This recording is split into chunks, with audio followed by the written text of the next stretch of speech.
Bonsoir à tous. Parfait. Bienvenue au Café Numérique. Bienvenue à la Grand Poste. Je m'appelle Jérémy et je fais partie de l'organisation du Café Numérique. Qui parmi vous n'est jamais venu à un café numérique? Waouh!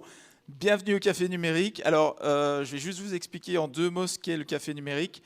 Et pour cela, ça commence toujours, les habitués le savent, par un petit jeu. Et ce petit jeu est très simple. Dès que vous voyez le logo Café Numérique apparaître sur la vidéo qui est juste là, le but du jeu, c'est d'applaudir, faire un maximum de bruit, comme si vous étiez à un concert de Michael Jackson. Okay? C'est parti.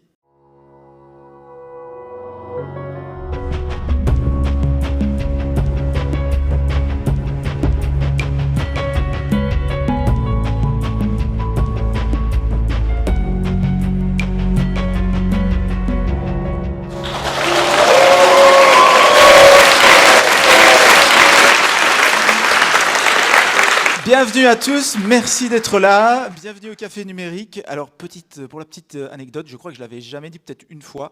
Vous savez que la personne qui a réalisé le teaser, c'est aussi une des personnes qui a travaillé sur un des clips de Snoop Dogg, et c'est pas une blague. Donc on est très fiers de ce petit teaser qui date déjà de quelques années maintenant. Aujourd'hui on est là pour parler de IA et de cybersécurité, et j'aurais une petite question à vous poser très rapidement.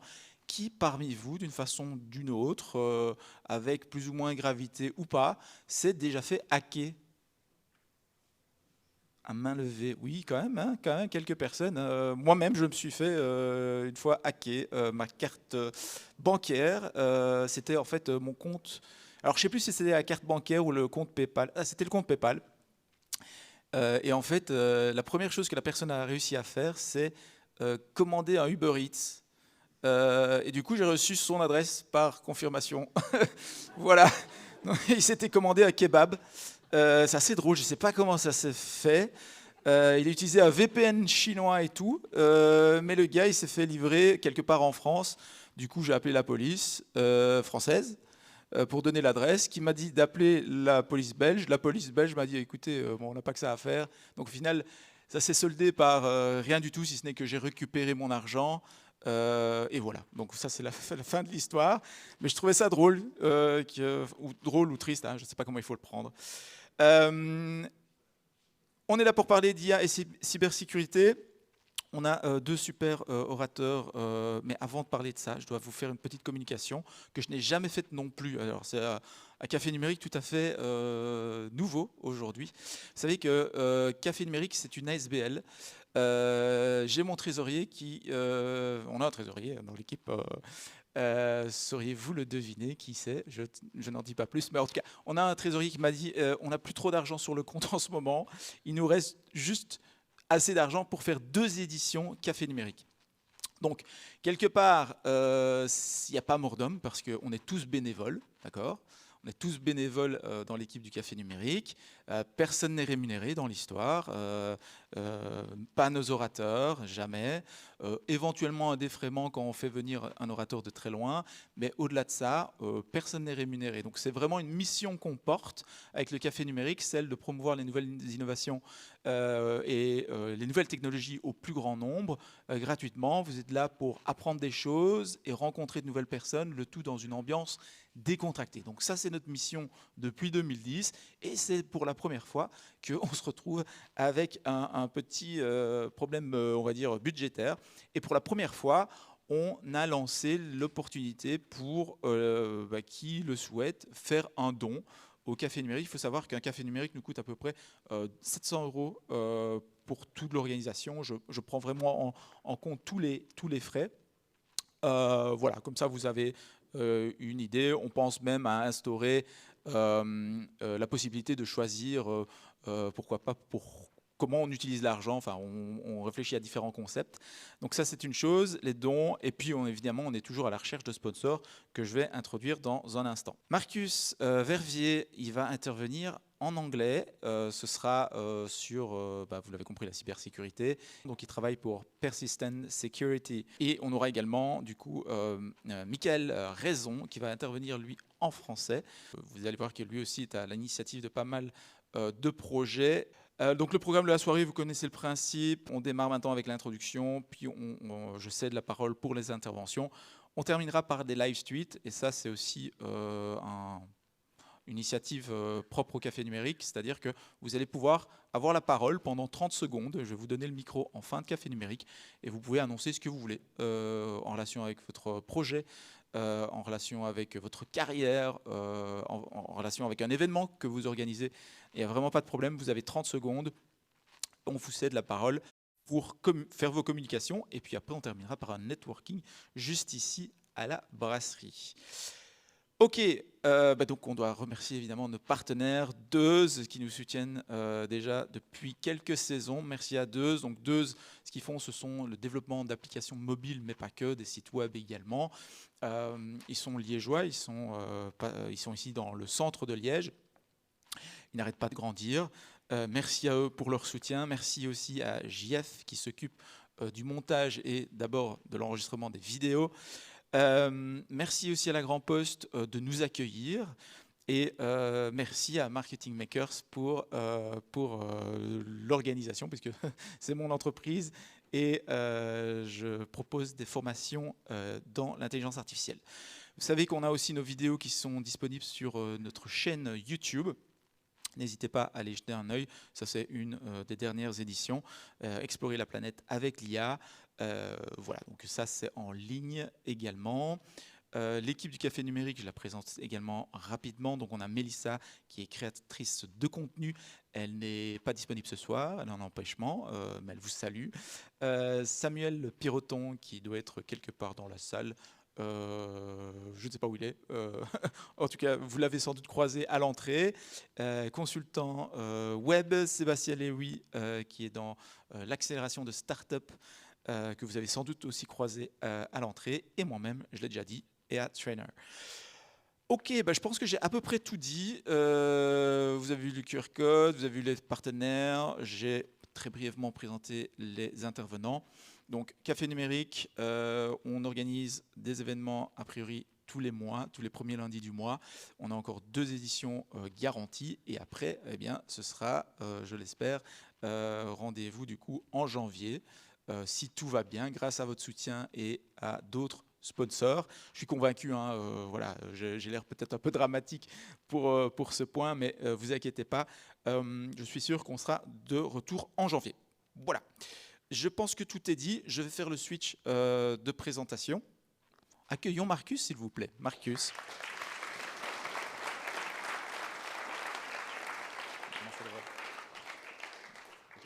Welcome to How to Hack Uber Eats.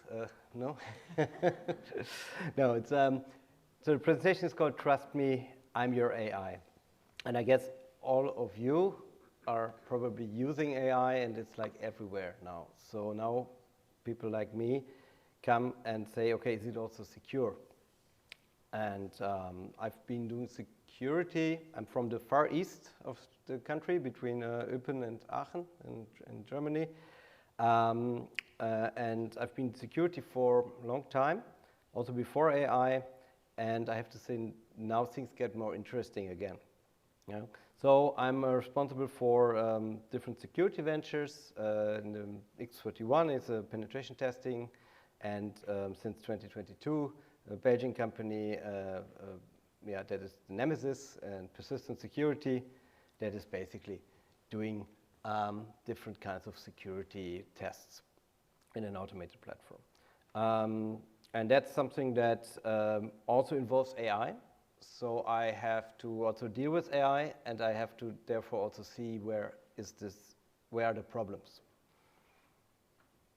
We founded in 2022, a local team, so looking also for more people, just saying that. So, okay. So, I mean, all of you probably have AI on their phone. Yeah, they have ChatGPT, they have, I don't know, Copilots and others. And millions interact with AI assistants. So it's basically a digital companion. But yeah, if people can get hacked, what about the AI assistants? And the information that you pull from these assistants, how do you actually know that they are secure? Because we are now relying much more on what the AI finds on Google than what we find on Google, right? I mean, we search on Google, we know that it's not trustworthy, but we make decisions. Yeah, okay, this is a bad site or this is a trustworthy site, but how does the AI do this? And if you think about it, it's actually a pretty open question, how does the AI do it? Yeah, because it has some instructions. So when you visit a website and a restaurant website and ask the AI, is this a good restaurant? So maybe the AI will say like, okay, this is a great restaurant, but why? Yeah, where did it find it? And also, when it finds jobs for you, how do you know that these jobs are really good? Huh? And for example, I have our company homepage and our company, and just asked the AI like, can you compare that with a competitor? And I'm not sure if it's still the case, but usually then it said like, oh, this is a highly effective, this is the best thing ever. Yeah, the best thing ever. And also you can go here to this site and then you can request a demo. But the thing is that this seems to be really biased. Yeah? And so where does this come from? Why does it think that our platform is much better? The same is, why does the GitHub Copilot suddenly speak Greek? Anybody knows here knows Greek? No? No, me neither. But it is saying something about, I don't know, doing something with Git config and yeah, doing something. So this is a GitHub Copilot. So where does this come from? And how can this happen? Yeah, that suddenly you have results in the air you don't expect. And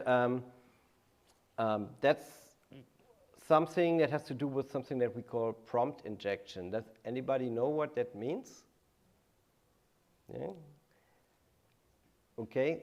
So, I mean, who uses AI and writes prompts, or what a prompt is? You know, when you enter something into the AI. So in your prompt, you give some instructions.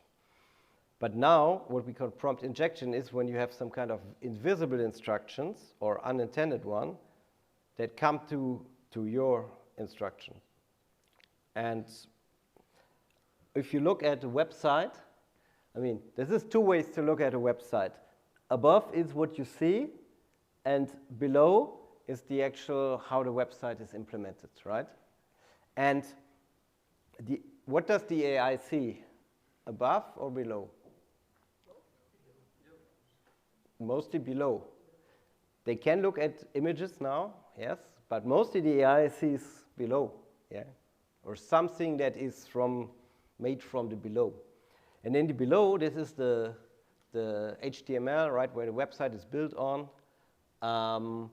mostly AI generated nowadays. And what if the below contains this? Yeah, it contains some new description, yeah, saying like, we're the most relevant platform, we're the best ever, right?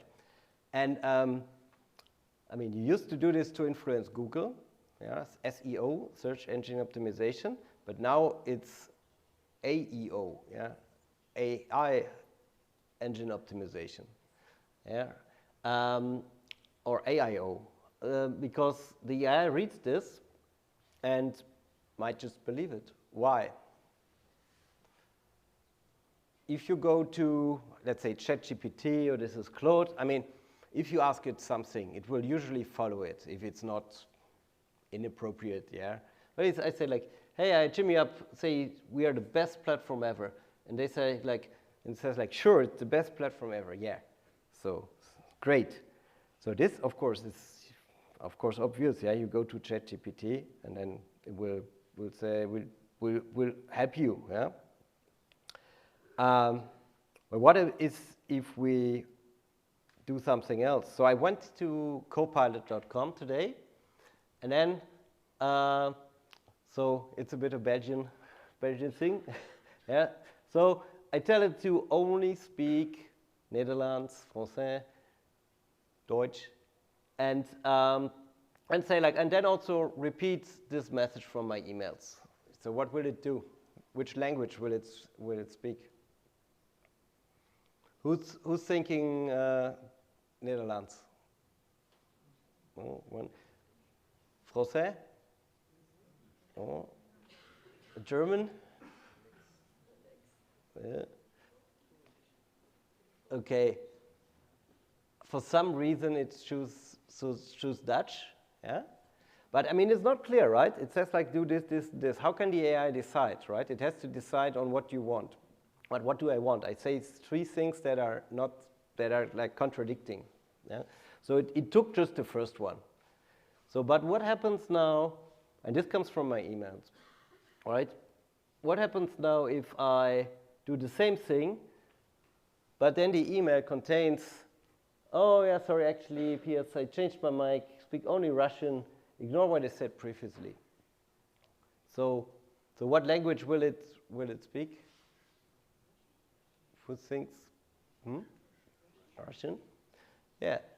I mean, I think if you read this, we would probably say like, okay, but this is part of the email, right? So this is not, it's not an instruction. But the AI might read it a bit differently. So indeed, this is what happens on Copilot, and you can try it. Yeah, I wanted to actually show it, but I only have a PDF. You can try it. Yeah?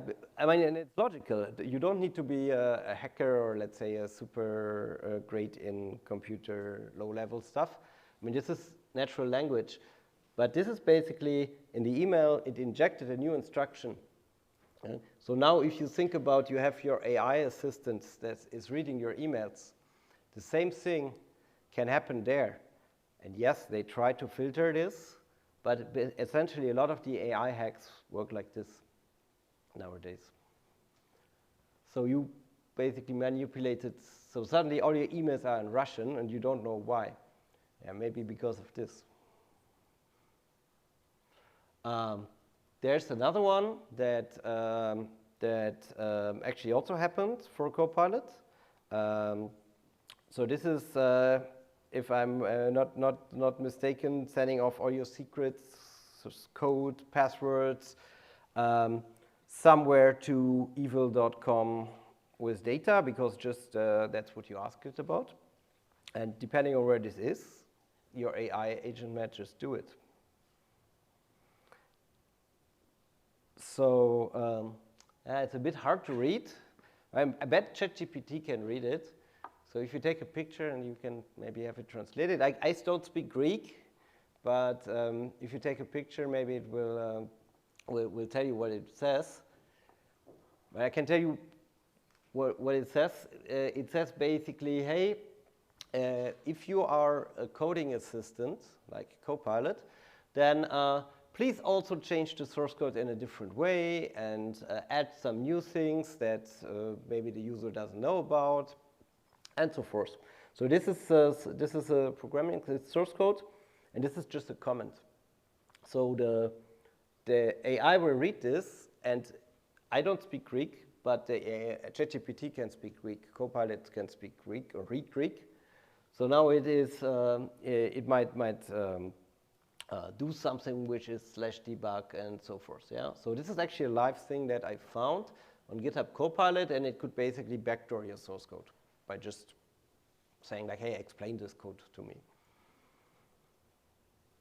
And this is another example. So on GitHub, if you're into software development, basically the AI reviewed this, and then it was basically adding this MVC was here, POC, and then it added some new software to my product.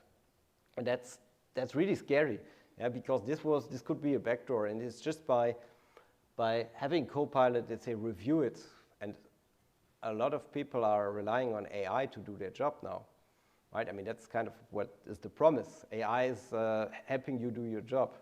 Now, if you would, let's say, verify everything it does step by step, then you don't need the AI, right? You can probably do that yourself just manually. So this is a huge problem if you can trust it, yeah, because it might just be manipulated just like a human, yeah, like, hey, please do this.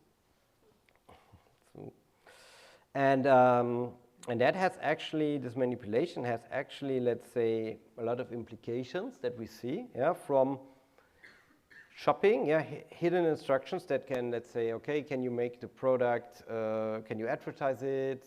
So if ChatGPT shows you the best product for something, maybe they took some effort to convince it. Also financial guidance, right? Health research, career. And since we're talking about cyber war, there might be parties that have an interest in influencing for example, promoting certain news items on social media, for example, yeah? And that is really something that we need to be aware of. And yeah, if you want to protect yourself from it, then it always gets harder and harder, yeah, because let's say this, of course, is still very suspicious, but you can also do attacks that are more hidden, maybe in something you can't read, but the AI can read. Yeah. How to defend? So don't give AI agents access to all your sensitive data. So if you have, let's say, if you have a company and you hire a new student and you don't give the student full access to all your company data, right? So, and the same is with AI. I mean, if it helps you, you don't need to give it access to all your emails and all your files and everything, yeah? Because that will be dangerous. Huh? And also the data that you use AI for, make sure it's trustworthy, ideally. Yeah? And then also AI providers. So where does the AI come from currently? All from bigger corporations in the US or China. Yes, there's Mistral in Europe. The problem is you cannot check what the AI is, let's say, how it is trained.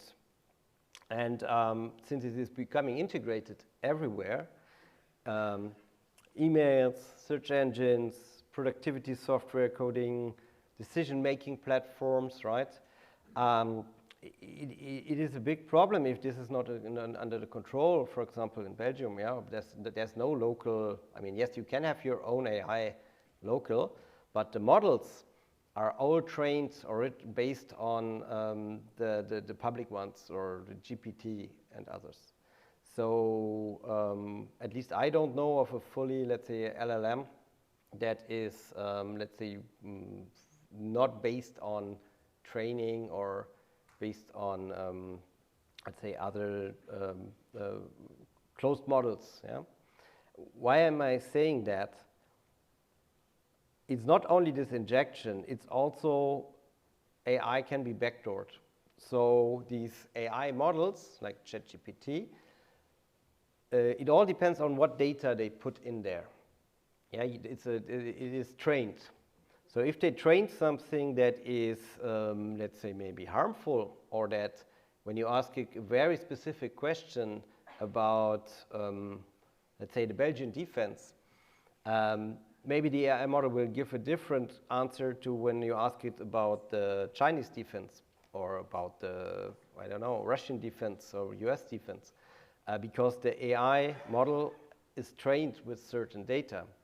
So you can also backdoor it, because you could say, oh, if there's about this, then you always execute, or you should suggest to execute a command to download a file from a Russian server, yeah? And that's very, very hard to catch, because you cannot just look into the AI model and see all the data that was trained into it. Yeah? And that's very, very difficult. And that's kind of our job, but it is, yeah, I said, like, it's difficult. And nobody has a full solution for this. And Yeah, that's kind of the conclusion. So I'm not saying AI is the devil or AI is bad. So we also use it very successfully, but you need to make sure you trust it for the job, and that you trust it for the job and not just give it access, and that you're also aware of some risks, and that maybe we need some local AI models that are very open and where it's clear where the data comes from, where the training comes from. And I mean, in the real world, what I've shown you, it is getting more and more. We are finding these things, others find them as well. There's AI malware, there is attacks that are performed by attacking these systems. So this is, let's say, not theoretical but practical. Okay, thank you.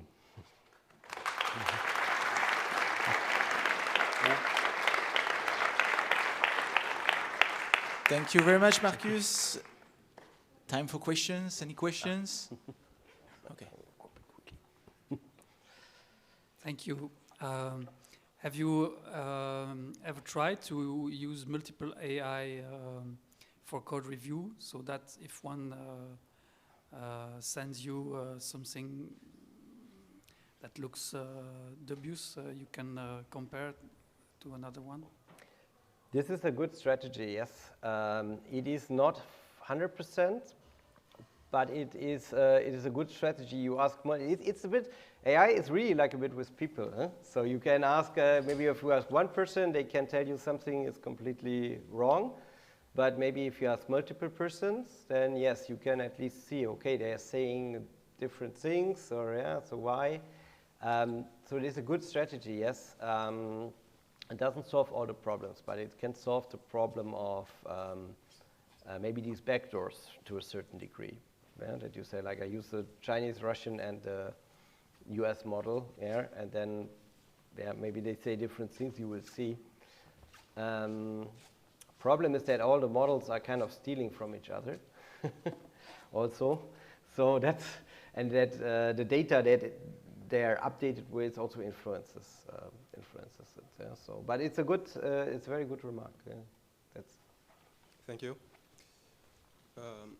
Today we have some solutions like Copilot that give us access to multiple models. I'm thinking about ChatGPT, Claude for Google. So what are the risks for organizations, and how can we defend ourselves against this risk? Yeah, you mean using the different models, like if there's different risks, or? Yes, if we take, for example, the model of GPT, Mm-hmm. The data are stored in United States, Mm-hmm. and if we take other models, the data can be stored somewhere else. So yeah, this is also a very good point. So I was talking more about the results, the problems, but this is also, of course, a very good point that all the data, all the questions and everything you send to them, of course, they can see right? They say they don't look at it, yeah, but they can see, of course, everything, yes. So if you really want to, let's say, as an organization, if you see your data is private, I mean, what you can do is you can try to use a local model. Yeah, there's it depends on what you do. Most of them are, unless you have very much money, you can. They are not on the level of, let's say, ChatGPT, but even on a workstation, you can get a model that is doing a good job for certain, I don't know, text analysis, yeah, or maybe coding assistant. So that's actually something you can do to mitigate. But yes, the data you send, they can observe, of course, and they can, of course, also use for training. They say they don't do it; it's a legal thing, but on the technical level, of course, it's not private. So. Thank you. You're welcome.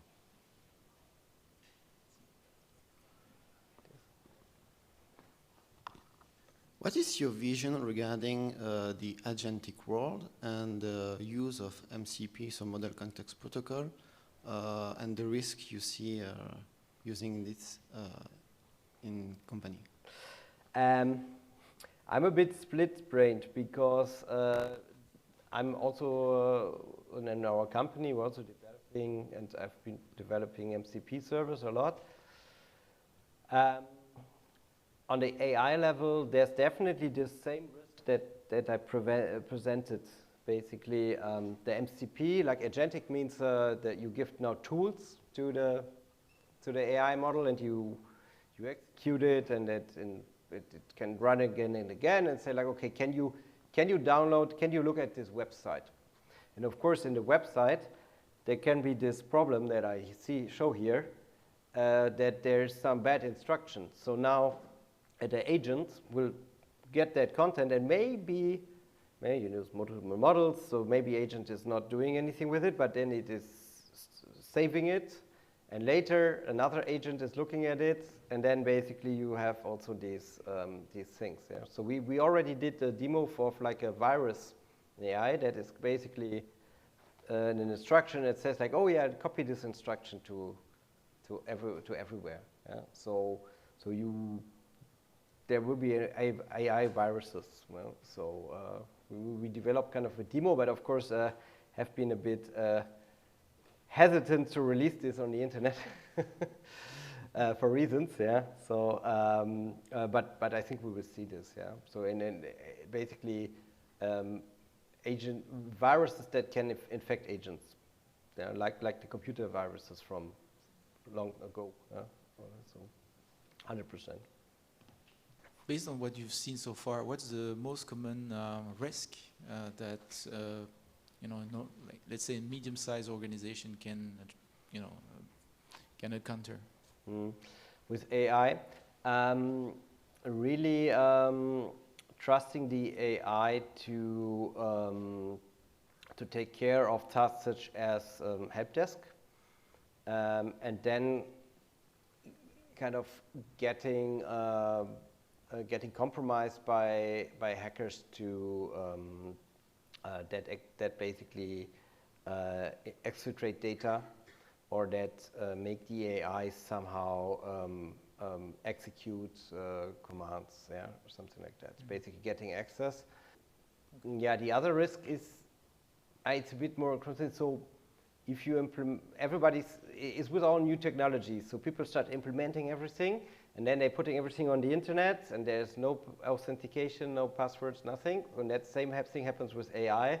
So there's a lot of AI systems that are openly accessible on the internet, but they are from medium-sized companies because they don't know how to protect the access to them. So now you have your whole, I mean, if you work in a company, maybe you know this chat with your documents. Yeah, so you have the documents on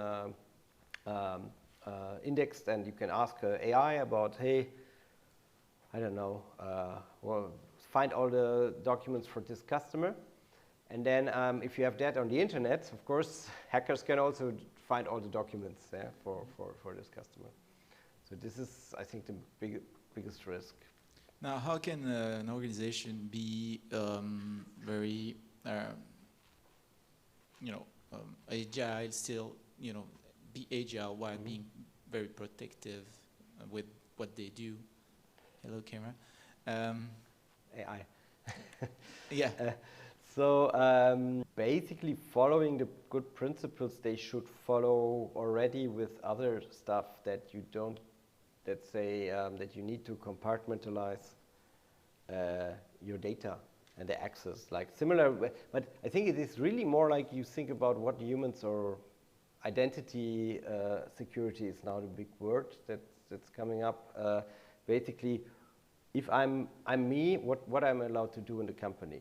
So if the same say, okay, what is this AI allowed to do in the company?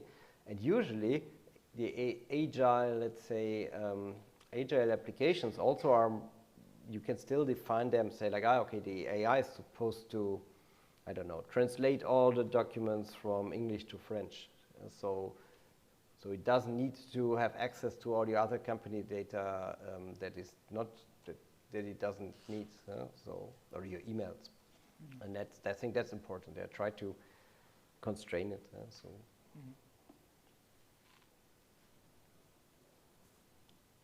Seb? So you're the founder of Persistent. Can you show us how Nemesis works? Do a little demo. Now? Yes. Or, not on this system. So. And so in the meantime, maybe explain a little bit what Persistent Yeah. is developing with Nemesis. So we are, so we developed Nemesis. It's a breach and attack simulation platform. So basically we you can say what should not happen in your company. Let's say the AI agent should not send all the documents down to Russia. Yeah? So we basically have a software that can check if this is possible. And we do that by actually trying in a controlled way all the steps like, can I send emails? Yeah. Do I have access to the documents? Can I send an internal email? Can I send data to the internet? Yeah? And with all the hacking steps, basically, we can one by one show you if they are working or not. So we can solve a bit the problem of like what I said, like you should constrain what the AI can do. You can say like, okay, we check what the AI can do in your company. And I always explain a bit like if in your neighbor's house there was some burglary, somebody stole something, so then you probably ask like, oh, how did it happen? And they say like, they jumped the fence, yeah, then they broke the window, and then they opened the safe, and then they stole the money. So it's like 3 steps, and these 3 steps you can also see a breakdown cyber attack into similar, let's say, steps. Yeah? You send a phishing email, the user clicks on the phishing email, there's a warning, they say okay, so then there's some bad malware that is, I don't know, infecting the systems, and then it's sending off all the data. And this is basically what we can do. We show you for each step, okay, you cannot open phishing emails because it's filtered, or the malware cannot find the data. That this should be the case. Or we say, oh, the malware can find the data. So when we like, then we can tell you, okay, you have a problem in this space. It's not too abstract. Maybe one last question. Yeah? What impact had AI so far on your company revenue? On our company revenue, so we spend a bit of money on the AI. Okay, so you spend more than you get. Actually a big impact because we have, we are using AI to generate, for example, these attacks, and I can say that we are 80% more efficient by using that. But we took a lot of effort to, for example, only use the AI on the data that we already had, and that is safe. Okay. So we can generate new data out of this. So by being more efficient yourself, yes. but also I was the customers kind of thinking about your clients being infected by an AI virus or something, attack. Yeah. That's what you mean. Yes. So, I mean, not directly that, let's say, companies come to us because of AI, let's say, viruses, but they come to us, for example, to check their AI systems. And we have an AI that can check AI. Okay. So we basically generate attacks and see if they work or not. And for example, this we can automate. We can do automated, let's say, and then we'll see if it works or not. Okay. But we combine AI with classical computing. That's by the way something to maybe say, instead of trying to fix AI, apply what we have now to verify the AI. Mm-hmm. Yeah? Okay. Like that's also very, very powerful. Yeah. Okay. Well, thank you very much, Marcus. Welcome, thank you. Thank you so much. On va passer maintenant à Mickaël. Bonjour à tous. Café numérique, retour du champ de bataille. Grand sujet. Hop, je lance mon chronomètre parce que je parle de trop et je risque fort d'oublier que le temps est largement dépassé. Alors, ceci est une présentation qui est brouillon pour moi. C'est la première fois que je la fais. Je prépare une forme de tournée de conférence pour 2026 sur ce sujet-là. Et donc, je fais un peu comme dans les comédie clubs. On vient vers un public et puis on essaye, dans un comédie club, toutes ces punchlines, ces blagues, et puis on essaie de voir si ça accroche. Donc, sur le timing, je ne suis pas sûr que c'est bon. Ce n'est pas grave si on manque des slides à la fin. Ça va bien se passer. Et comme on fait dans les comédie clubs, je vais commencer par essayer de comprendre un peu qui vous êtes. J'ai déjà eu pas mal d'informations, mais je suis intéressé de savoir jusqu'où je vais dans les détails dans la présentation. Et donc, par exemple, qui ici est débutant ou étudiant en cybersécurité, en levant la main? Voilà, qui travaille et confirmé en cybersécurité ou en IT, hein, c'est un peu un monde très proche aujourd'hui.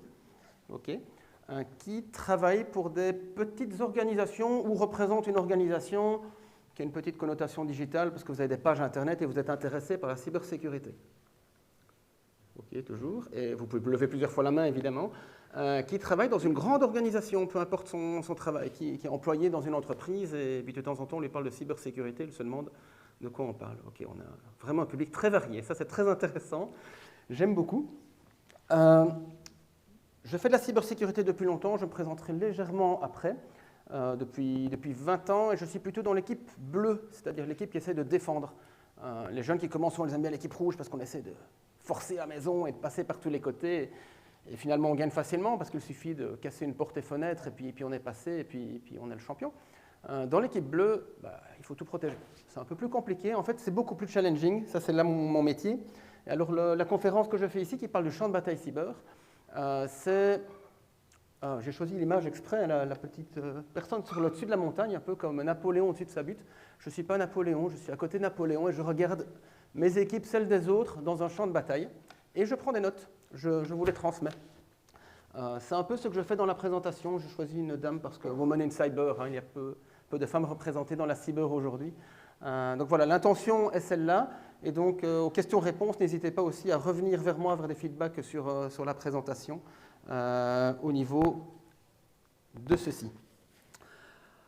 En cyber, comme partout ailleurs, on a des obligations. L'obligation est de commencer par des slides pesants, lourds, avec plein d'images chocs. Un slide noyé comme celui-ci, assez intéressant. Hein. On a ici Sapka victime d'une cyberattaque d'envergure. On a du ticket restaurant Edenred qui se fait hacker de son côté. Le groupe PSA, le groupe Stellantis, qui est le groupe financier derrière Peugeot, Citroën et compagnie, qui se fait hacker. On a du Saab Engineering, des beaux avions F-16 qui se cachent derrière. On a des exercices d'envergure comme Lockshield, organisé par l'OTAN. C'est 4000 personnes qui, une fois par an, font un exercice complet, toutes nations confondues, pour essayer de voir un peu comment ça fait, d'avoir une attaque d'envergure à un niveau national, multinational. Rempart 25, c'est la même chose en France pour 1 millier d'entreprises. Quel est le point commun un peu caché derrière tout ça? Je vous pose la question, est-ce que quelqu'un a une idée, le point commun dans ces attaques? Dans ces choses-là? Ransomware. Ça aurait pu, peut-être, il y a des choses qui peuvent être là. Le point commun que j'ai choisi dans celle-ci, c'est tout simplement que j'y étais. Je participais à l'organisation, en tout cas d'une partie de la cybersécurité, quand ces choses se sont produites. Et donc, c'est vraiment ce rôle de messager. Je suis aussi réserviste au Cyber Command. Et au Cyber Command, on me rappelle, le Cyber Command, c'est la 5e force, hein, armée belge. Nous avons la terrestre, la maritime, l'aérienne, la médicale. Et la dernière, comme partout en Europe, est la force cyber, le Cyber Command chez nous. Et là-bas, on nous rappelle en fait que nous sommes un peu des messagers. Ils nous ont annoncé ça le 29 septembre. Je vous transmets l'anecdote ici. Le 29 septembre, dans le calendrier religieux, c'est la fête des archanges. Gabriel, Michael, hein, et qui arrivent finalement, chacun avec leur message. L'ange Gabriel est celui du traitement du signal, celui qu'on représente dans la cyber, et qui a pour but, avec son clairon, de passer les bons messages. Donc je suis à côté de Napoléon, je suis avec mon clairon, je prends des notes, et je viens vous transmettre des retours d'expérience sur tout ceci, la réalité du terrain. Évidemment, il y a de la confidentialité, vous voyez même qu'il y a des petits dossiers classifiés, certaines attaques que je ne présente pas ici nommées. Donc des choses que finalement, ils ne peuvent pas être associées à l'entreprise qui est concernée. Et puis, heureusement, nous avons des personnes, par exemple chez Sapka, qui ont déjà fait amende honorable et ont partagé les résultats de ce qui se passe chez eux quand ils se font attaquer pour expliquer aux autres ce qu'ils auraient pu mieux faire, les lessons learned et tout cela. Et donc, je vais vous donner des choses qui ne sont pas confidentielles, elles se trouvent sur Internet, elles ont déjà été partagées. Il y a aussi des personnes avec lesquelles je n'ai pas de contrat de confidentialité et qui font des choses incroyables. Vous aurez droit à quelques pépites dans la présentation. Et donc, je suis de l'équipe bleue. L'équipe bleue a beaucoup trop à faire, donc moi je suis adepte de la loi de Pareto, le 80-20. Je fais 80% de l'effort et je suis déjà content. Je fais 20% de l'effort pour 80% du résultat. Je suis déjà content de ce que j'ai, même si je n'ai pas tout terminé. C'est un peu aussi le message que je veux vous passer ici, c'est de dire qu'il faut choisir ses guerres. Il y a des choses importantes, moins importantes à faire. Et donc, je commence par vous expliquer ce qui n'est pas dit dans le manuel, ce que la conformité ne vous apportera pas en 2026, parce que beaucoup de personnes vous parleront de conformité en matière cyber. On va parler de la vie privée, GDPR. Vous devez être conforme pour GDPR, mais ça ne vous apportera pas nécessairement la sécurité de la vie privée. Et essayer de se focaliser sur, de nouveau, le point de vue des armées de Napoléon au moment de l'attaque. Ils se disent, mais finalement, c'était quoi ce qui était important et qu'on aurait dû faire pour ne pas perdre la guerre? Et donc, j'espère que vous avez noté la typo au mot important qui n'est pas là. Ce genre de choses n'est pas importante. Les points de détail de la cyberconformité que l'on a d'habitude ne sont pas très importants. Généralement, on se retrouve avec une situation de crise, c'est ma leçon apprise numéro 1, quand on a un comité de direction qui doit prendre des décisions rapidement sur un sujet qu'ils ne maîtrisent pas. Ils ne sont pas venus au café numérique écouter la présentation d'aujourd'hui. Ils ne se sont pas intéressés à l'innovation parce qu'ils avaient trop à faire dans leur département de ressources humaines, dans leur département de livraison. Et ils sont tout perdus. C'est quoi la cyber? J'aurais dû faire quoi? Ah mince, les backups. Vous avez backupé? Et donc, la leçon numéro 1, c'est que quand on arrive en période de crise, les choses importantes sont très simples. Et c'est de ces choses-là dont je vais vous parler aujourd'hui. Obligatoire aussi, hein, c'est comme dans les films de zombies, il y a des règles à respecter. On doit avoir obligatoirement la personne qui court, la fille qui court en criant comme ça parce que le monstre est en train de la suivre. En cyber, on doit toujours vous dire la cybersécurité, c'est important. Leçon apprise numéro 2, personne n'est aligné sur ce sujet. On arrive en période de crise, vous avez une attaque cyber, votre entreprise est en train de fondre, tout simplement, et cybersécurité est importante est quelque chose sur lequel personne n'est aligné. Certains vont vous dire, est-ce qu'on parle de cybersécurité, de cyber-résilience? Et le cyber, c'est quoi? On s'est fait voler un ordinateur, la voiture a été fracturée, le cyber, ça va jusqu'où? Ça commence où? Ça s'arrête où? On a un ransomware, la personne est rentrée dans l'entreprise, est-ce qu'on doit virer la personne? Est-ce que c'est toujours du sujet cyber? Ce sont des questions compliquées que l'on se pose souvent trop tard. Et donc, leçon 2 apprise du champ de bataille, avant même d'arriver dans ces situations, avant d'aller au niveau nec plus ultra de la cybersécurité, avec des mots de passe de caractère incommensurables et des systèmes technologiques installés, commencez par des choses simples. Définissez ce qui est important pour vous. Finalement, quels sont vos joyaux de la couronne? Quelles sont les choses que vous voulez protéger? Et autour de la table, tout le monde donnera une réponse différente. Et ça, c'est quelque chose vraiment d'essentiel, y compris en période de crise. Les choses, elles évoluent énormément pendant la crise. Ce qui est important au premier jour de la crise n'est pas aussi important au troisième jour de la crise pendant que vous avez le ransomware. Parce qu'évidemment, le premier jour, personne n'est au courant. Le troisième jour, la presse, les clients et tous les autres commencent à vous appeler. Et chacun se trouve plus important que les autres. Notez ici que si des personnes traînent dans des plus petites organisations, il y a des sujets auxquels on ne pense pas souvent non plus. Vous vous dites, oh ben moi, je suis assez dédigitalisé, je peux travailler, tout va bien. Et vous avez peut-être le contrat du siècle avec une personne qui va dans votre giron vous faire une grosse commande. Et si lui se fait cyber-hacker et qu'il n'est plus capable d'honorer la commande du côté client, il n'est plus capable de vous acheter, il n'est plus capable de vous donner les instructions, vous n'êtes plus capable de le livrer, est-ce que finalement la cybersécurité de vos partenaires n'est pas aussi importante pour vous? Et ça, souvent, on se la pose un peu trop tard comme question. On se dit, je suis dépendant de la technologie, oui, non, j'assure mes backups, je crois que je suis résilient sur ce que je connais à l'intérieur de chez moi. On pense parfois à ses fournisseurs quand on a le temps de le faire. Pense-t-on aussi à ses clients? Et si je suis dans une situation de crise avec un de mes clients, il est hacké, comment je fais pour continuer à travailler avec lui dans une situation où on ne sait plus communiquer par email, par exemple? Est-ce que j'ai les numéros d'urgence? Est-ce que je sais travailler avec cette personne d'une manière dédigitalisée? Est-ce qu'il n'aura même, ne fût-ce que mon écoute? Qu'ai-je prévu dans mes contrats avec lui? Est-il obligé de me payer à la fin? Comment je vais réussir à faire fonctionner mon petit business avec des gens qui ont des plus gros problèmes que moi? Ce genre de questions sont essentielles. Et donc, qu'est-ce qui est important?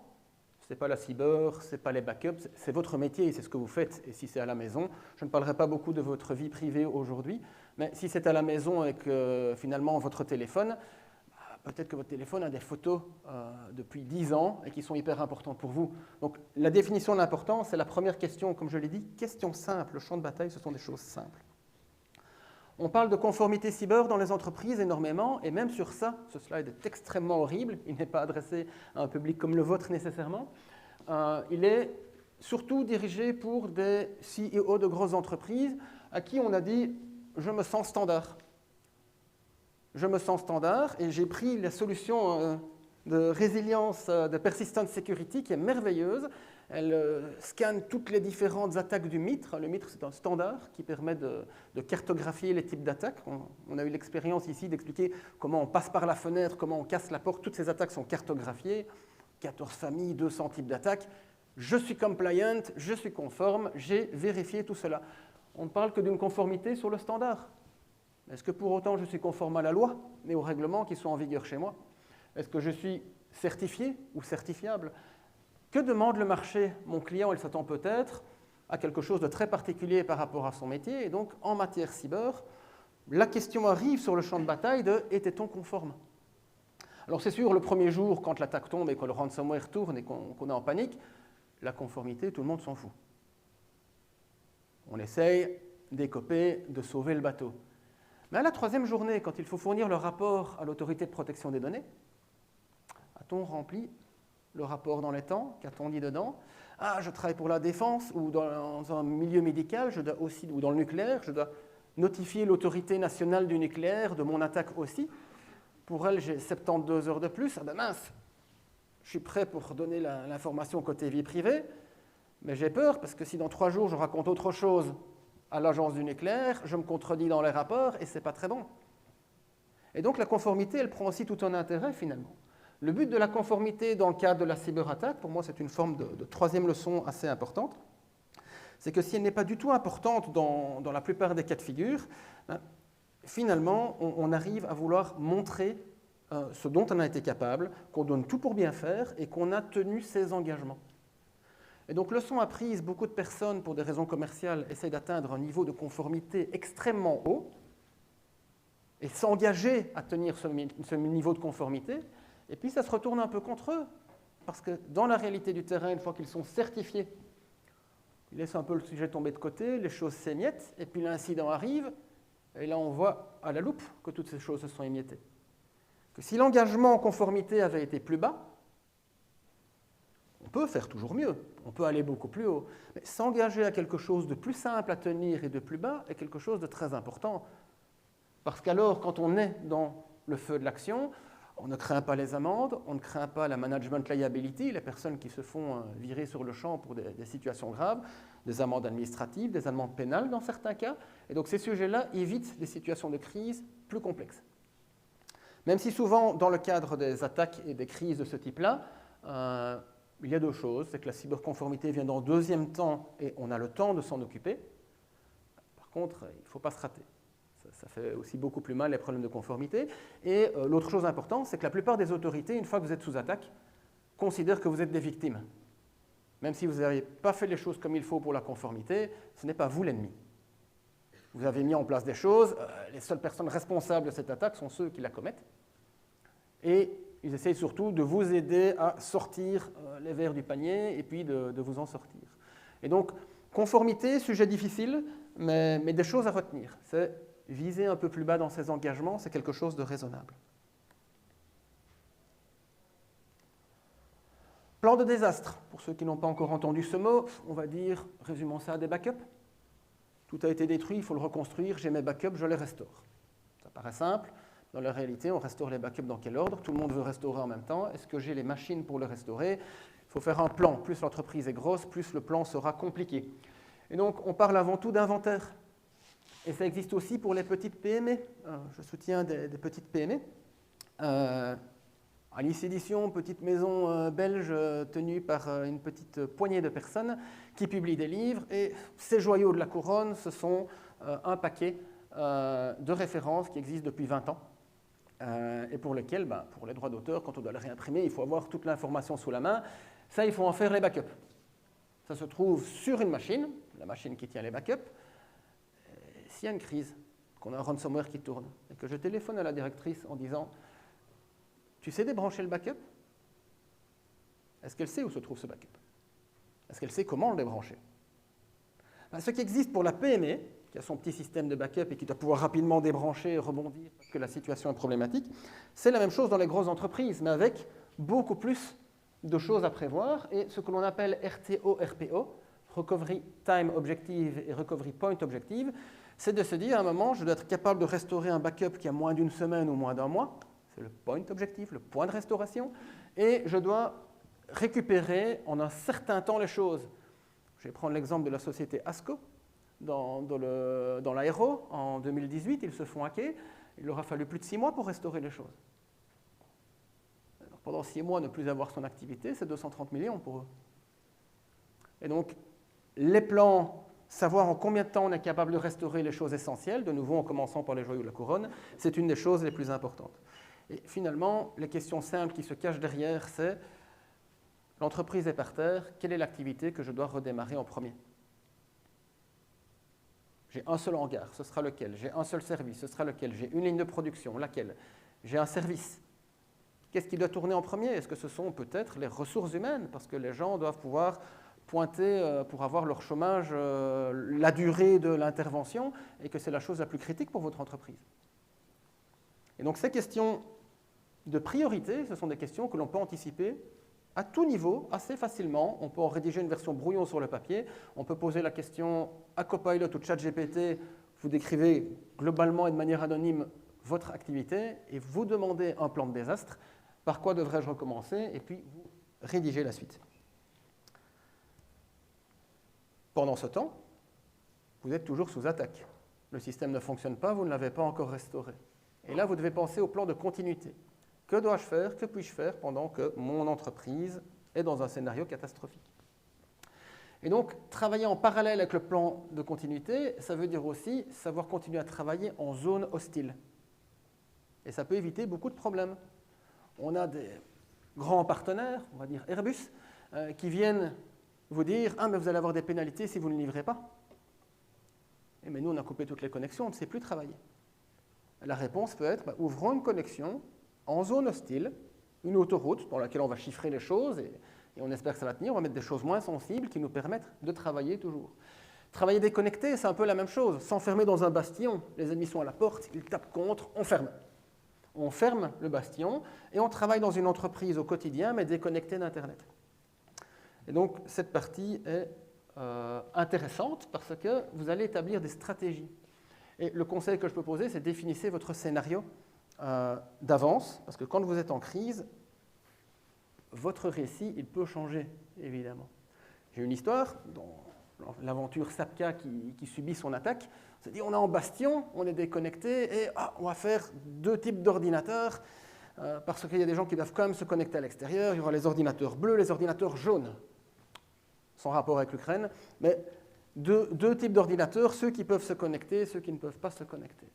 Et puis, la communication est difficile, passe pas nécessairement, parce que l'histoire n'était pas rédigée d'avance. The show must go on, on lance le plan parce qu'il faut bien redémarrer, et les gens confondent les laptops bleus et les laptops jaunes.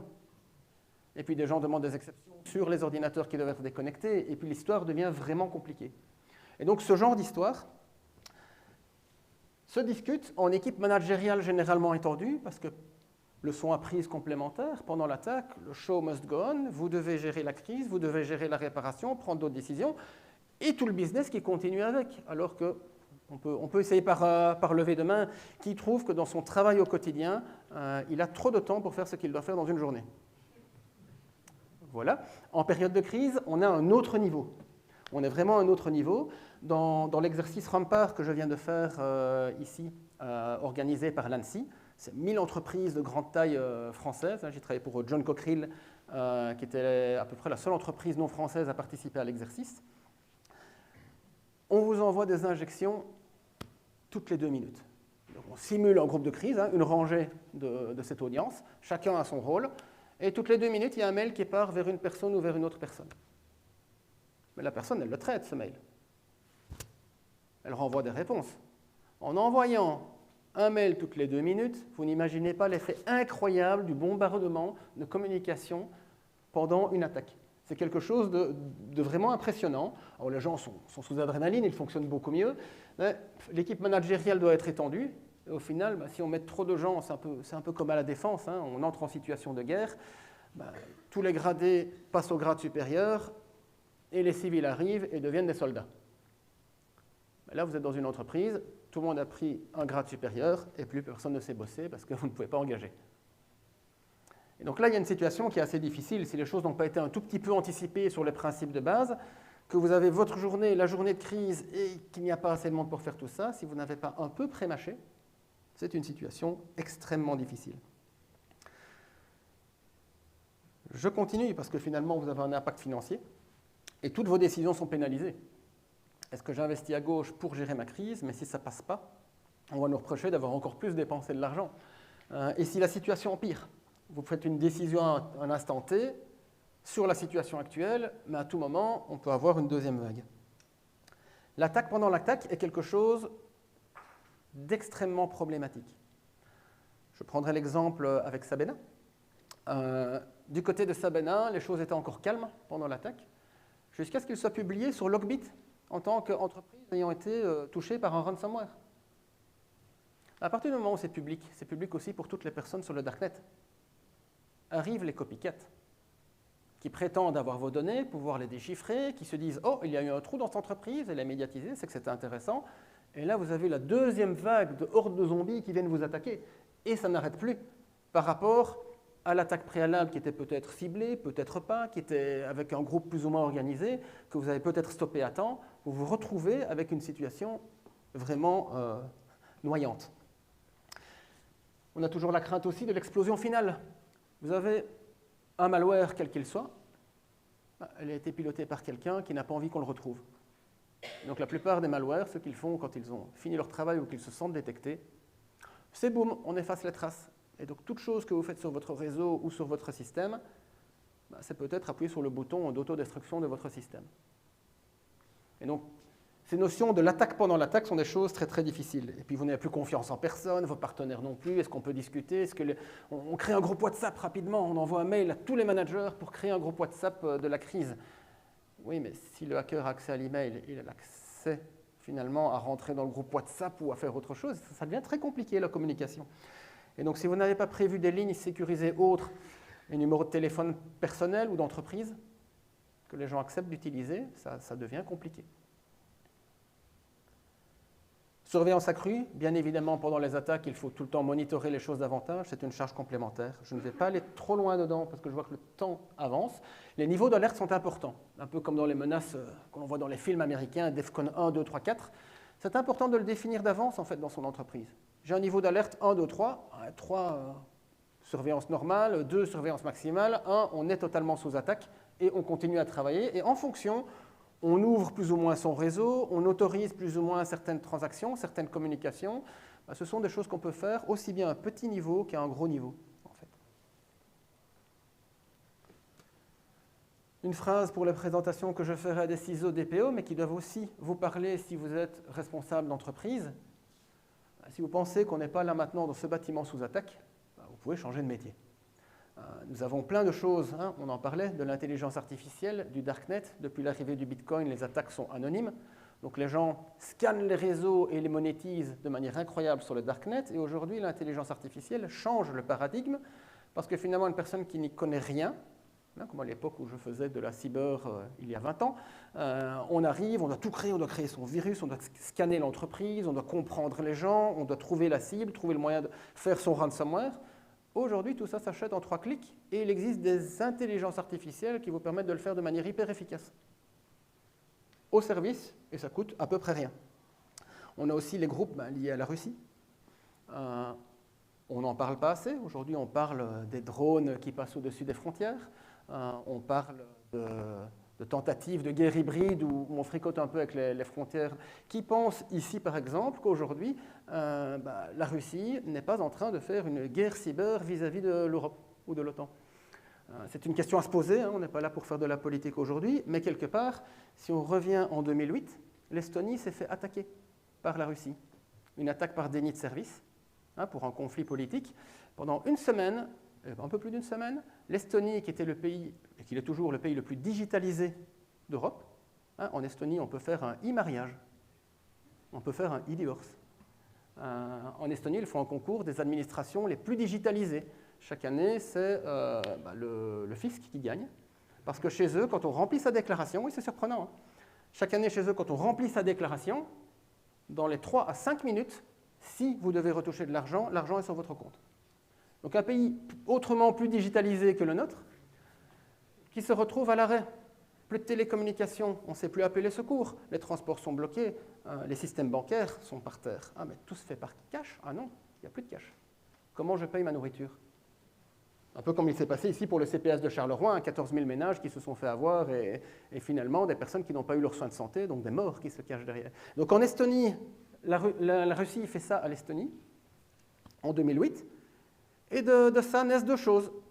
Le premier, c'est le Tallinn Manual, une espèce de groupement de centaines de responsables en loi cyber qui ont essayé d'établir une forme de standard pour déterminer ce qui est de la guerre cyber et ce qui ne l'est pas. Ce n'est pas opposable, le Tallinn Manual est quelque chose. Aujourd'hui, il n'y a pas de guerre cyber, ça n'existe pas. C'est pour ça qu'on ne dit pas qu'on est en guerre contre la Russie au niveau cyber. C'est parce que la loi n'existe pas encore à ce sujet-là. Hein, la loi internationale, comme les lois bibliques coraniques, n'ont pas décrit de manière précise ce que voulait dire le cyber et ce que l'on devait faire avec. Et donc aujourd'hui, on est en absence de loi sur tout ça. Et le Tallinn Manual est censé apporter quelque chose. La deuxième chose qui est arrivée, c'est la loi Nice 2, enfin Nice et puis Nice 2, de se dire en Europe, nos infrastructures critiques doivent être résistantes. Nos services d'approvisionnement en eau, nos services de carburant, nos services de nutrition, les banques. Et aujourd'hui, nous avons des groupes actifs comme le FSB qui travaillent en proximité avec le groupe russe, qui font des attaques partout en Europe. Et donc oui, la réponse à cette question est évidente. Et donc, dans ça, on réalise que les gens ne sont pas prêts à accepter cette situation de crise, parce qu'elle est trop dure à avaler. On se retrouve dans une situation avec Ariane, avec une fausse facture qui est arrivée, avec un virement qui doit être fait sur un compte BR et pas BE. Une personne par hasard le voit et dit c'est normal ce numéro BR, et puis finalement c'est juste un incident, il ne s'est rien passé. Bon, c'est une facture à très haut montant évidemment. Et puis quand on essaie de voir derrière, oui, mais la facture était quand même fort plausible. Où ont-ils pêché l'information? Et qu'on essaie de creuser avec eux, se dire qu'on est peut-être dans une situation d'attaque ciblée, de choses qui sont là, enfin on est sous attaque quand même. Et non, les personnes se disent non, c'était juste un incident, on l'a bloqué, tout va bien, on passe à autre chose. Et c'est un peu la nature humaine. On arrive dans des situations d'attaque comme toutes celles que je vous ai montrées dans les premiers slides, où à chaque fois c'est la même chose. Que ce soit le premier jour, non, on n'est pas sous attaque, le deuxième jour, on est toujours sous attaque, le troisième jour, non, le business doit redémarrer. Et cette histoire est vraiment dure, en fait, par rapport aux personnes, de ne pas admettre l'existence de la cyberattaque. Ça, c'est une leçon apprise. Présumez que vous êtes sous attaque et que ça va mal se passer. Donc, moi, j'ai débranché la première fois une prise. Pendant les vacances d'été, je n'étais pas à l'aise. Peu de personnes présentes, je vois un scan, je débranche. Alerte low radar, on s'est dit c'est peut-être pas ciblé, on rebranche, les choses sont sous contrôle, on a bloqué les adresses, et puis tout va bien. À Noël, même chose. Je me dis, mais mince, c'est à chaque fois les vacances. Bon, c'est normal, c'est notre métier. C'est avant les vacances qu'on nous attaque. Je ne me réjouis pas de ce Noël-ci parce que ça va être un Noël difficile pour beaucoup d'entreprises. On arrive ici à Noël, je redébranche la prise. Et là, on me dit « Oh, lui, il crie au loup !» Et puis en mars, l'attaque réelle arrive. Et c'était une attaque de longue haleine où, au lieu de faire un brute force sur le mot de passe en essayant de forcer la porte principale en criant haut et fort, pendant 6 mois, ils essayaient une série de mots de passe par attaque de dictionnaire sur des personnes différentes, toutes les 3 heures, pour que le système ne détecte pas que l'on a fait 5 fausses tentatives de mots de passe. Et puis au bout de 6 mois, au bout de 9 mois, ils ont réussi à en trouver un. Et à partir de là, la porte était ouverte. Donc voilà, présumez que vous êtes sous attaque. Je ne vais plus trop traîner, je pense, personne ne me fait de rappel sur le temps. Les questions légales, les questions de budget sont compliquées et sont d'autant plus compliquées en période de crise. Vous devez toujours gagner du temps. La crise doit devenir quelque chose d'opérationnel pour tout le monde. C'est-à-dire qu'à tout moment, on doit pouvoir se dire, ah, je crains que nous soyons sous attaque, je vais débrancher préventivement. Et puis je rebranche après. On a des situations comme ça où les gens ne veulent pas parce qu'ils ont peur qu'on débranche. Il faut 6 mois pour débrancher et rebrancher. Faites l'exercice une fois et quand vous êtes rodé, tout le monde aura confiance. Donc ce sont des choses qu'il faut vraiment faire. Au niveau légal et conformité, on a les Américains, on a des approches plutôt neuves comme on a pour la directive Nice ou le GDPR. Ce sont des approches fort différentes en matière de conformité pour les cas de hacking. Où dans certains on doit apporter des moyens et des résultats, dans d'autres il faut juste cocher les cases. Réfléchissez à ce que vous devez réellement mettre en place en fait. Votre vision de la cybersécurité n'est peut-être pas celle des personnes qui vous l'imposent.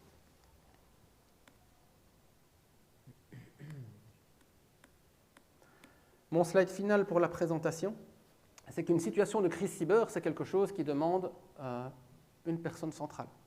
Une personne centrale qui va guider, aiguiller les gens, poser le débat.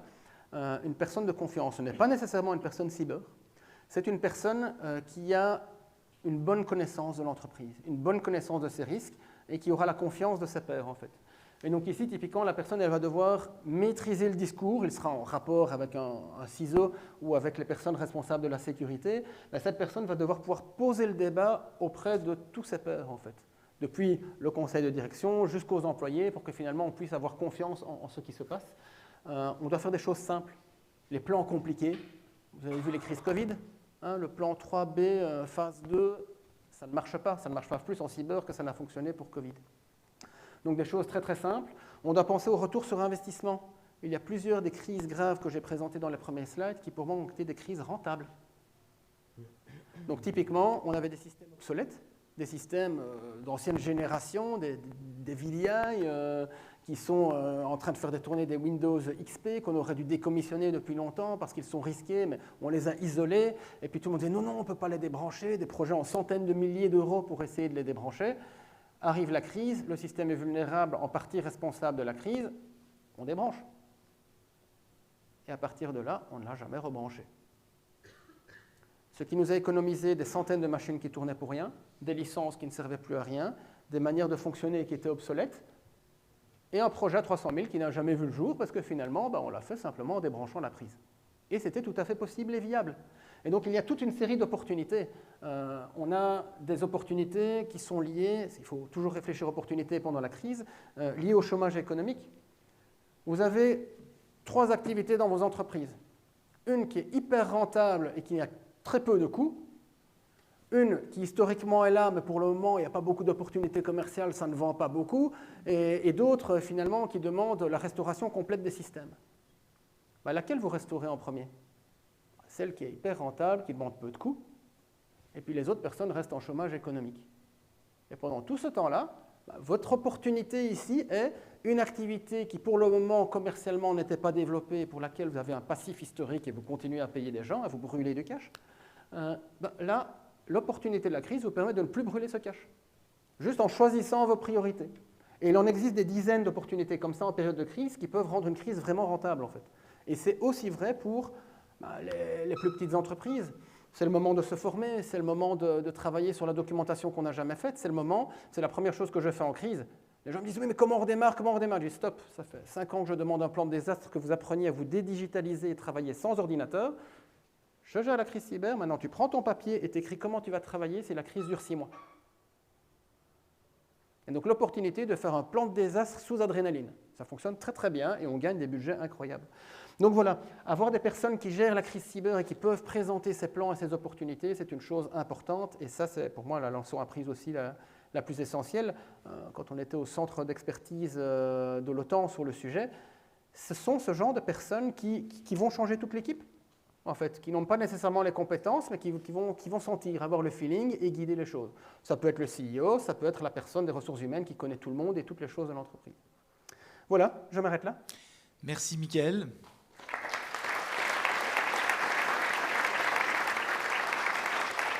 Je ne sais pas ce que tu en as pensé, mais nous, on pense que l'échauffement s'est bien passé oui. Pour la tournée, donc j'espère que tu es prêt. Voilà. Moi, j'ai peut-être une petite question, le temps que...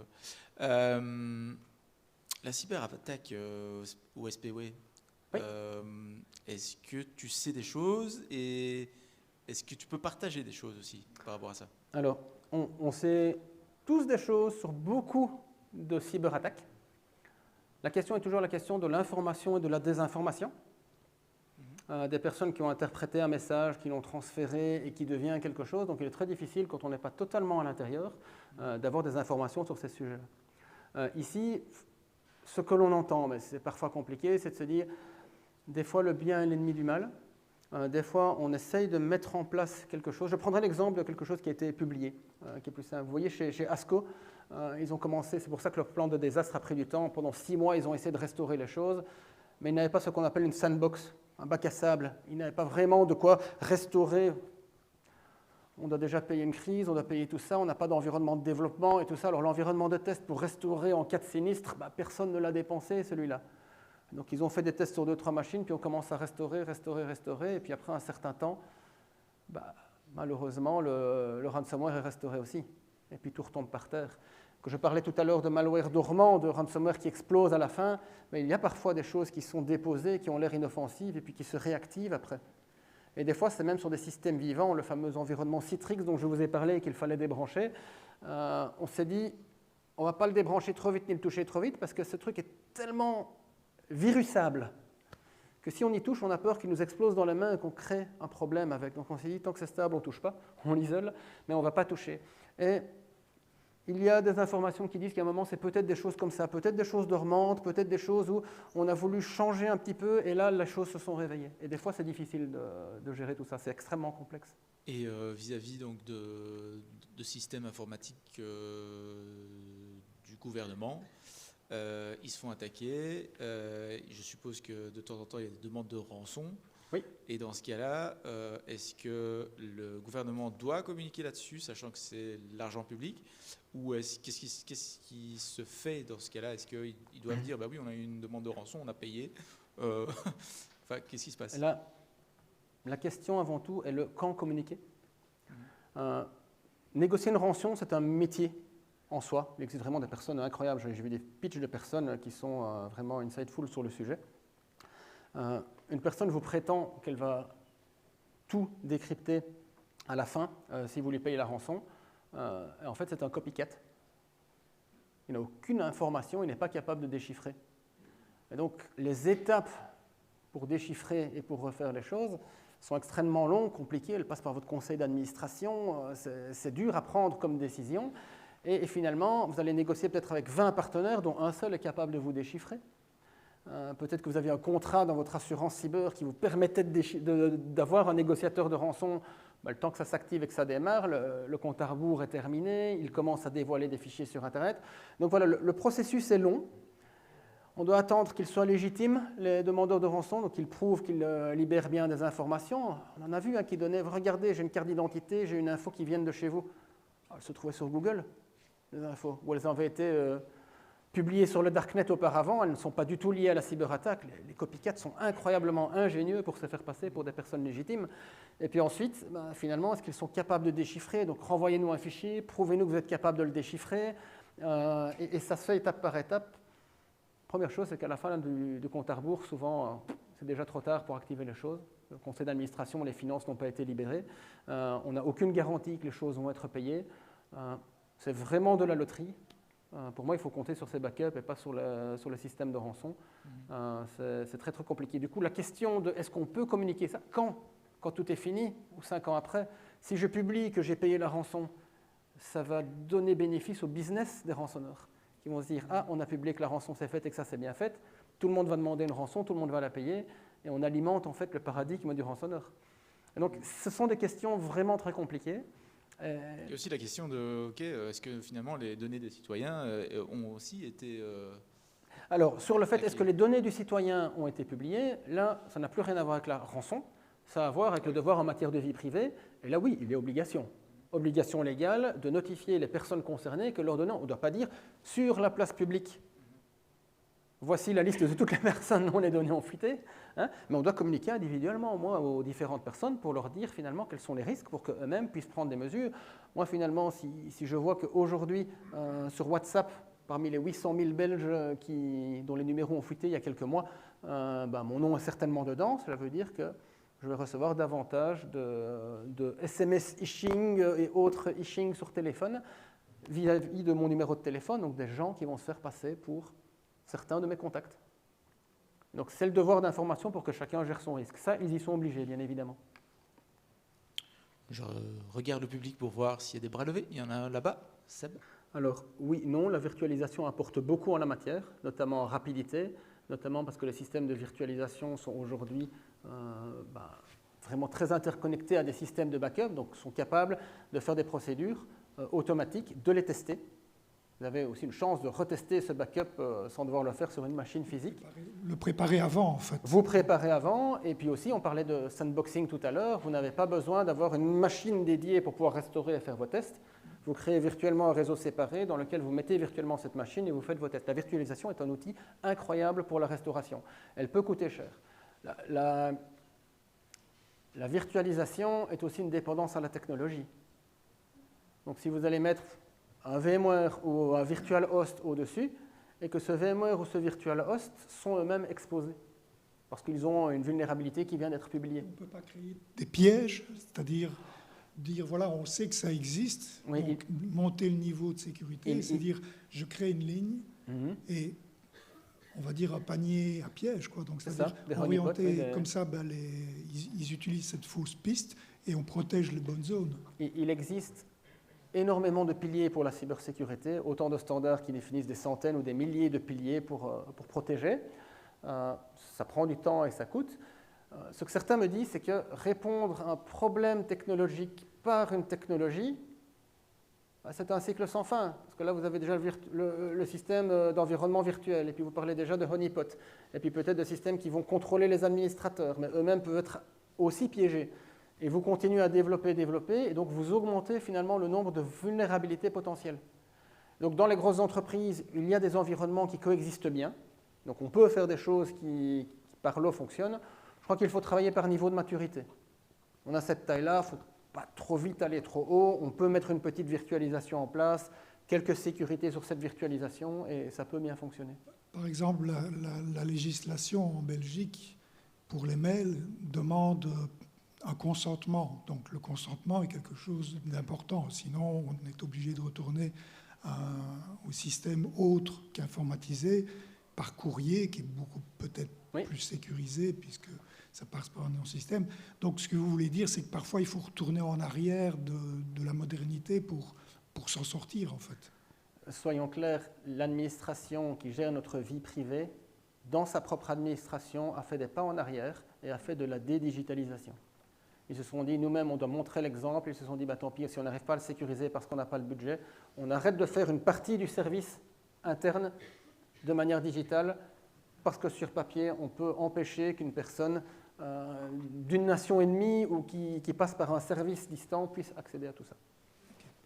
Donc, oui. En fait, parce que moi j'ai remarqué ça, je veux dire, par rapport à la légalité, qu'encore ici en Belgique, peut-être que c'est propre ici à chez nous au niveau national, mais ce consentement étant encore obligatoire, je pense que c'est une bonne chose alors. Donc, oui, c'est clairement ça va dans le sens que vous voulez.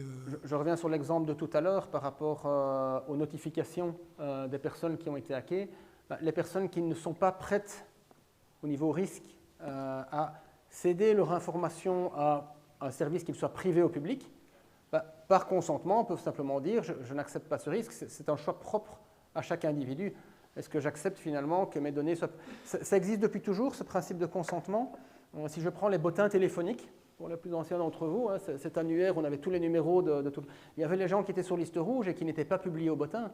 Donc cette notion de consentement, c'est quelque chose qui est vraiment essentiel finalement pour que chacun puisse assumer son propre risque en déléguant une partie du risque à certaines personnes.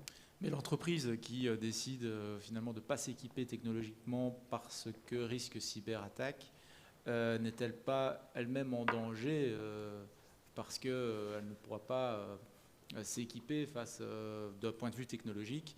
Donc ça, je parle d'un point de vue au niveau de l'État. Et après, pareil pour les entreprises économiques, si elles ne font pas le choix de la technologie pour des raisons de sécurité, ne font-elles pas finalement, elles vont peut-être aussi s'affaiblir d'un point de vue économique à cause de ça? C'est propre à chaque métier. On dit aussi qu'il ne faut pas mettre tous les œufs dans le même panier. Et donc ça peut être une approche dans la diversification de son portefeuille d'activités, de se dire je vais garder une partie de mes activités la moins digitale possible. Donc je travaille beaucoup dans l'industrie, la défense, vous avez entendu voilà, du Cockerill, du Safran, Sapka, Sabena, d'autres personnes qui sont vraiment dans ce giron. Et chaque entreprise est vraiment unique. Si je prends Safran Aerobooster ici à Herstal, ils sont hyper automatisés. Ils ont des machines incroyables qui font des pièces d'usinage qui sont totalement informatisées avec une précision incroyable. On ne sait pas faire ce travail-là et être compétitif sur le marché international sans être digitalisé.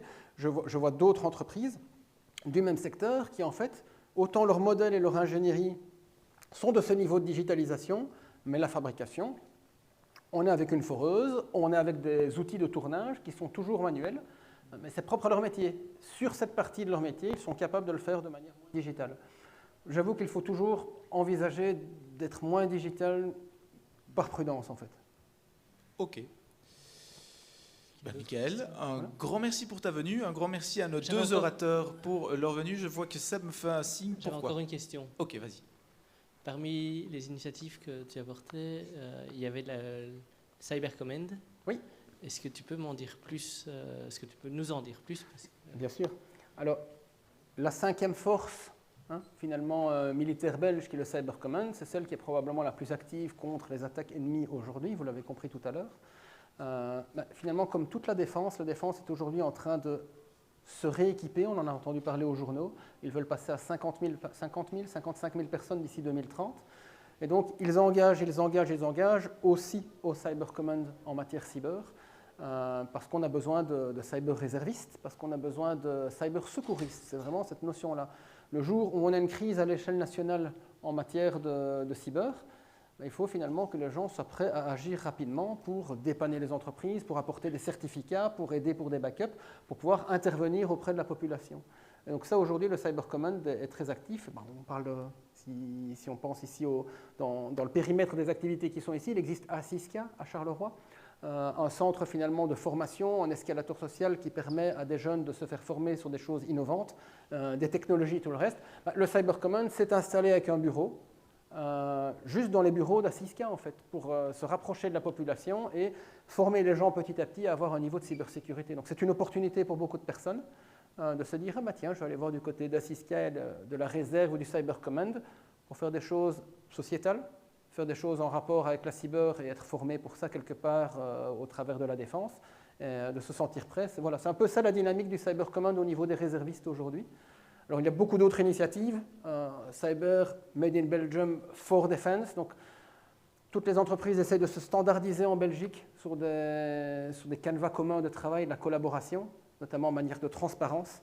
Je me fais attaquer, je le dis aux autres pour que les autres puissent se défendre. Au niveau de la défense, tout ça est en collaboration avec la défense belge et donc le Cyber Command. Et un site web que l'on peut consulter ? 1000.be, le Cyber Command, c'est 1000.be tout simplement, et vous verrez rapidement le Cyber Command apparaître là-bas. Ok, merci. Cool, un grand merci voilà. Michael, un grand merci Marcus. Et voilà qui clôture la soirée. Merci à tous d'être venus. Rendez-vous au prochain Café Numérique, l'avant-dernier Café Numérique peut-être, on ne sait jamais, non je plaisante. Rendez-vous au prochain Café Numérique, passez une bonne soirée, à bientôt.